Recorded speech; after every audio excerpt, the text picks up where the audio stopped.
Hello everyone, I'm Fan of Thomas 31. Last year, I took part in Ty's Guest Host Week event with a Cars in a Nutshell video. This year, Ty reached out and asked me to take part again, but he specifically requested that I don't make another in a nutshell video. Instead, he asked if I could look at some of the obscure Cars toys I showed off in my previous video.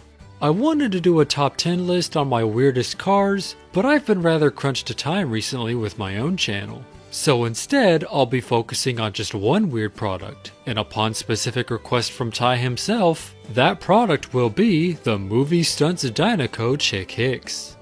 Before I talk about this chick, I'll explain the history of the movie Stunts toy line, or rather what little there is. Movie Stunts was a series of cars released in 2008 to coincide with the first movie. 3 cars were available, being Lightning McQueen, Boost, and Chick Hicks. Each car could do its own special trick, from drift turns, front flips, and even barrel roll flips. The movie Stunts toys would be re-released once or twice up until 2009, where they received the Race-O-Rama branding. McQueen and Chick would also get paint job variants. McQueen got his radiator springs and dirt track variants, while Chick got a Dinoco variant. Boost would be re-released alongside them with no changes. Atar McQueen, Ramon, and Snot Rod were planned for this line according to a Take 5 a Day article, but I can't find any evidence that these guys even made it past the prototype stage. Now then, I don't have the box for my Dinoco chick anymore, but I do remember the back of it advertised him with Radiator Springs McQueen and Boost, no one else. And believe it or not, I got him from Kohl's of all places. The car itself is rather large, being much bigger than a regular 155 scale diecast. Even at the larger size, the level of detail is about the same, if not less. Chick's body is molded completely in plastic. And because this is a Dinoco Chick Hicks, he's molded in a bright blue color.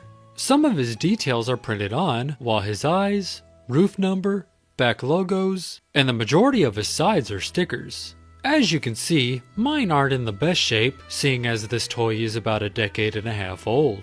His side stickers do have his secondary sponsors on them, and he even has the Lightyear logo printed on his tires, which are made of rubber. Rather than aesthetics, the rubber tires are there for Chick's play feature to work better. He has a friction motor that lets him run for some distance after you rev him up. Of course, that's not all he does. Remember, this toy has the word stunt in its name. Looking under Chick, we can see this metal spring-loaded trigger that looks sort of like a mousetrap. When you pull it back all the way, it locks in place. Then you rev Chick up and the trigger activates, causing Chick to fly into a front flip.